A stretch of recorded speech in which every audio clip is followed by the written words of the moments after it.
സംസ്ഥാനത്ത് വീണ്ടും ചികിത്സാ പിഴവ് പരാതി. തിരുവനന്തപുരം കാട്ടാക്കട മമൽ മൾട്ടി സ്പെഷ്യാലിറ്റി ആശുപത്രിയിൽ 2.5 വയസ്സുകാരി മരിച്ചത് ചികിത്സാ പിഴവിനെ തുടർന്നാണ് എന്ന് കുടുംബം ആരോപിക്കുന്നു. ശ്വാസതടസ്സം നേരിട്ട് ആശുപത്രിയിൽ എത്തിച്ച കുഞ്ഞ് ഇഞ്ചക്ഷൻ എടുത്തതിന് പിന്നാലെ മരിച്ചുപോയി എന്നാണ് കുടുംബം ആരോപിക്കുന്നത്. ആദ്യം നമുക്ക് ആ പ്രതികരണം ഒന്ന് കാണാം.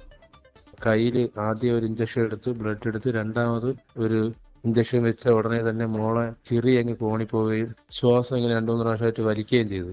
അതിനുശേഷം മോള് മയങ്ങി ബെഡിൽ വീണ്, ബെഡിലോട്ട് എടുത്ത് കിടത്തി. പിന്നെ അവിടെ നിന്ന് 2-3 ഡോക്ടർമാർ CPR നോക്കി, ECG ചെയ്ത് നോക്കി.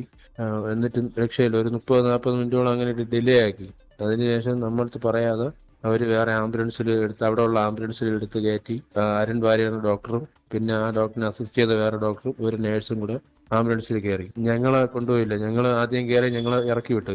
അവിടെ പോയി ഒരു അരമണിക്കൂർ കഴിഞ്ഞപ്പോൾ അവിടുത്തെ ഡോക്ടർ പറഞ്ഞു ആദ്യമേ കൊച്ചിനെ മരണപ്പെട്ടാണ് കൊണ്ടുവന്നത്. ഇടയ്ക്ക് ഒരു 10 വരെയുള്ള ഒരു മരുന്ന് എൻ്റെ ഒരു കണക്ക് പറഞ്ഞായിരുന്നു. അതിൽ രണ്ടാമത്തെ കൊടുത്തപ്പോൾ തന്നെ അവർക്ക് ഒരു 10 മിനിറ്റോളം മിടിപ്പുണ്ടായിരുന്നു. അതിനുശേഷം ഒരു 8 കൂടെ അവർ കൊടുത്തു. ഗുരുതരമായ ആരോപണമാണ് കാട്ടാക്കട മമൽ ആശുപത്രിക്കെതിരെ കുടുംബം ഉന്നയിക്കുന്നത്. അതിൽ 2.5 വയസ്സുകാരിയായിട്ടുള്ള ഐഷ ഫാത്തിമയാണ് ഇന്നലെ രാത്രി മരിക്കുന്നത്. അതിൽ പ്രധാനമായും കുടുംബം പറയുന്നത്, കുടുംബത്തിന്റെ ആരോപണം കുഞ്ഞ് 2 ഇഞ്ചക്ഷൻ വെച്ചതിനെ തുടർന്ന് ബോധരഹിതയായി എന്നുള്ളതാണ്. പനിയെ തുടർന്നാണ് ഈ ആശുപത്രിയിലേക്ക് എത്തിക്കുന്നത്.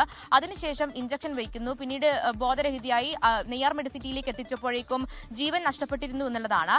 അതിൽ കുടുംബത്തിന്റെ ഒരു ആരോപണം എന്ന് പറയുന്നത്, ഈ 18-ാം തീയതി തന്നെ ഈ കുഞ്ഞിന് അസുഖങ്ങളുണ്ട്. ഈ കണ്ണിനുമായി ബന്ധപ്പെട്ട ഇൻഫെക്ഷനും അതുപോലെ തന്നെ പനിയും ഒക്കെ ഉണ്ട്. പക്ഷെ അതൊരു മരണകാരണമായേക്കാവുന്ന രോഗമല്ല, അല്ലെങ്കിൽ അത്തരത്തിലുള്ള അറിയിപ്പ് ആശുപത്രിയിൽ നിന്ന് ലഭിച്ചില്ലായിരുന്നു എന്നുള്ളതാണ്. അപ്രതീക്ഷിതമായിരുന്നു കുഞ്ഞിന്റെ മരണം എന്നുള്ളതാണ്. ഈ പനിയെ തുടർന്ന് തന്നെയാണ് ഇന്നലെ രാവിലെയും മമൽ ആശുപത്രിയിലേക്ക് എത്തിക്കുന്നത്. അതിനുശേഷം വൈകുന്നേരത്തോടു കൂടിയാണ് 2 ഇഞ്ചക്ഷൻ വയ്ക്കുന്നത്. അതിനുശേഷം കുഞ്ഞ് ബോധരഹിതയായി.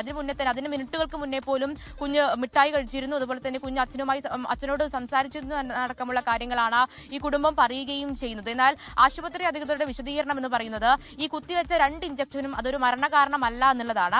അതിൽ ഈ 2 ഇഞ്ചക്ഷൻ എന്ന് പറയുന്നത് നെബുലൈസേഷൻ അതുപോലെ തന്നെ അഡ്രിനാലിൻ കുത്തിവെപ്പുകളുമാണ് നടത്തിയത്. അതൊരിക്കലും മരണകാരണമാവില്ല എന്നുള്ളതാണ് ആശുപത്രി അധികൃതർ പറയുന്നത്. അതുപോലെ തന്നെ കുഞ്ഞ് വരുമ്പോൾ തന്നെ അവശയായിരുന്നു. അതുപോലെ തന്നെ ആരോഗ്യനില നല്ല വഷളായിരുന്നു ഈ ആശുപത്രിയിലേക്ക് എത്തിക്കുന്ന സമയം എന്നുള്ളതാണ് ആശുപത്രി അധികൃതർ പറയുന്നത്. പക്ഷേ കുടുംബത്തിന്റെ ഒന്നാമത്തെ ആരോപണം എന്ന് പറയുന്നത്, ഇഞ്ചക്ഷൻ വെച്ചതിന് തുടർന്ന് കുഞ്ഞു മരിച്ചു, അതിൽ ഒരു സംശയമുണ്ട് എന്നുള്ളതാണ്. അതുപോലെ തന്നെ നെയ്യാർ മെഡിസിറ്റിയിലേക്ക് എത്തിക്കാനും അത്യാഹിത വിഭാഗത്തിലേക്ക് മാറ്റാനും സമയമെടുത്തു. 40 മിനിറ്റോളം വൈകിയാണ് നെയ്യാർ മെഡിസിറ്റിയിലേക്ക് എത്തിച്ചത് എന്നുള്ള കാര്യം. കൂടാതെ ഈ ആംബുലൻസിൽ കയറ്റിയപ്പോൾ കുഞ്ഞിന്റെ കൂടെ ബന്ധുക്കളെ അയച്ചില്ല എന്നടക്കമുള്ള കാര്യങ്ങളാണ് ഈ പിതാവ് നമ്മളോട് പ്രതികരിക്കുന്നത്.